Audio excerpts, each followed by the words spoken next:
listen to me and listen to my commandments and follow them, or you would not. What's the purpose of the test? Comes right after that it should reward you in your end. Now we all see that righteous people do not get in this life any reward before they die. There's no concept here that once you come to the last 5 years of your life, you're beginning to cash out on all your commandments and all your merits. No, we don't find that. As a matter of fact, we saw some righteous people dying with sicknesses, and some very wicked people live to 90, 100, and they die in their sleep. So where is the justice that the Torah is speaking about?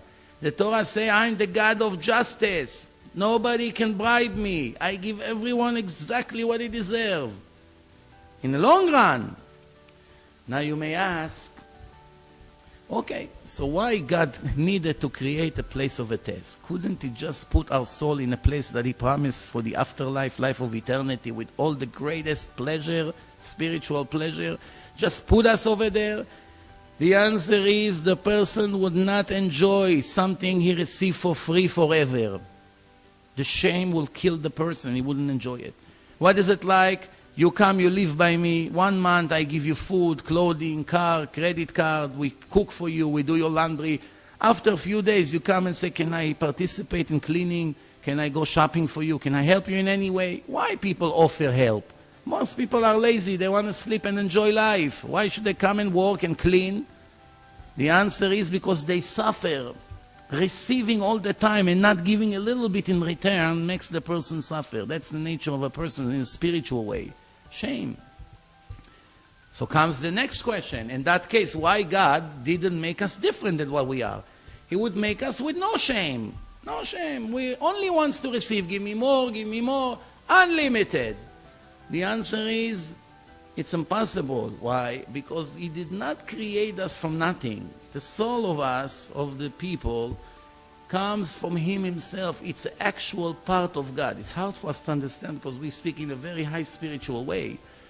But God put, as the Torah described, that He made Adam and He pushed into his nostril a living soul. We go to the oral Torah. The oral Torah say, the one who blew the soul in, he is apart from himself.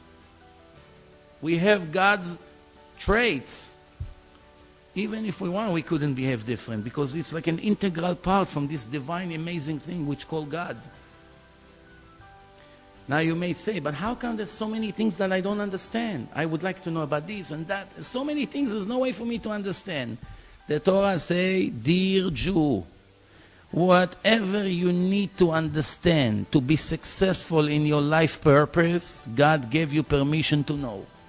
Whatever you don't understand, that there's no way for you to ever understand in this life, that means it will not benefit you in any way in your test in life, in your purpose of life. No, if any would confuse you more. Everything you need to know, I gave you permission to know and ability to know. Whatever you don't know, don't kill yourself over it. People sometimes focusing on things that are such irrelevant subjects, instead of focusing on the real purpose of life. The Torah answers what's the purpose of life. Let's read. The Torah says, listen Israel, to the laws and the sentences that I'm giving you today. You should learn them. It's not enough just to know that it's on your shelf, like some people think. You should keep them to do. Many people say, Rabbi, I'm religious in my heart. I love God very much. I kiss the mezuzah every day. My grandfather was a rabbi. Yeah, your grandfather is already in heaven. What about you? What do you live for? Do you think you came to this world just to eat and to sleep and to have a female and to go swimming and doing some sport? This is the purpose of life? That's not what the Torah says. What you call life and what God call life is completely two different things. The Torah says an amazing thing. It says God is making this covenant with us today. All of us are here alive. Face to face. God speaking to us from the fire. It's verse inside the Torah. And as I'm continuing in the chapter of Vayetchanan, Deuteronomy chapter 4, The Torah says the obligation to every Jew, you have to teach and inform your children and your grandchildren that you receive the Torah from me, the creator of the world, and I am your Father in heaven. Never forget the days that you stood in front of me in Mount Sinai. And after reviewing my Torah, you have to teach yourself to fear for me. I'm not your friend from high school, after all. I'm the boss of this world. Your life depends on my decisions. Your eternity depends on my decision.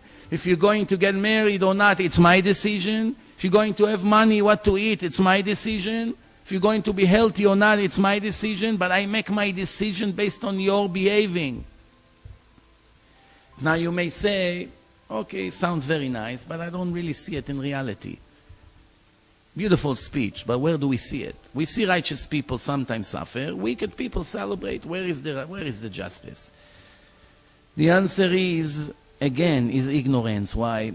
If everybody will get in, they make according to the Torah immediately. A second after a person committed a sin. Let's say a person stole $100. The Torah says that you have to pay double, if this is the punishment of a thief. So a second later, he loses $200. Tomorrow he's trying to steal again. He's stealing $1,000. A second later, he lost $2,000. What value life would have? There's no free choice. You're like a robot.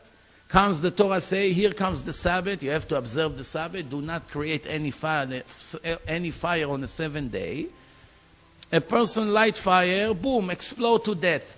Second person light fire, light a cigarette on the Sabbath, explode to death.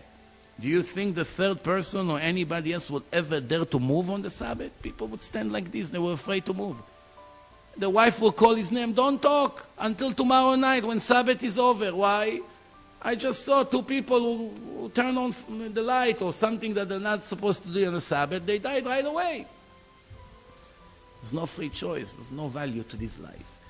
A test means you can do whatever you want. In the end, we're going to calculate what I owe you or what you owe me. That's what it means, a test. If the reward and the punishment would be instant, immediate, there would not be any test here. There's no test. Every charity you give, you doubled your money. Everybody, even the Nazis, will come to give money to the yeshivas to learn Torah. Why not? They doubled their money. They care. Everybody will do it. The idea is to give charity and sometimes to lose the next day money in a business. So where is the justice? It's in the Torah. I am faithful to pay everyone in the end what I promised. You either trust me or not. That's what the Torah says. So the Torah says, I spoke to you from the fire, you heard my voice, but you did not see an image. God doesn't have a physical image like some people may imagine him. No physical, no shape, no size. He's filling up the entire universe. Every place you go, God is there. Everywhere. So, we move on. As the Torah continue, the Torah say, today you're becoming a nation.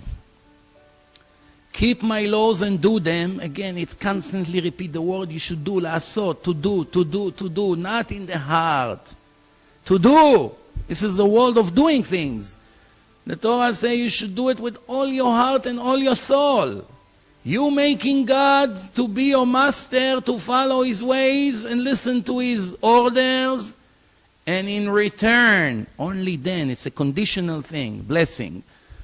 In return, God is making you a special, able nation. As He promised you if you keep His laws. And to make you, the nation of Israel, above, spiritually, above all the other nations, to make you holy, glorious, as I am God holy, and I'm making you holy. It's interesting. We move on. So remember, next time when you watch or you listen, please pay attention. The Jews are the chosen people only if they follow their obligation in a deal. If they listen to God, they learn His Torah, they do what they need to do, they would try. Of course, people make mistakes. No one is perfect, and the Torah already say it. I don't expect you to be perfect all your life. But I expect you to put all your heart and all your soul by learning and developing to become a righteous person. If you do not do that, don't ever dream that you are anything special, like some people think.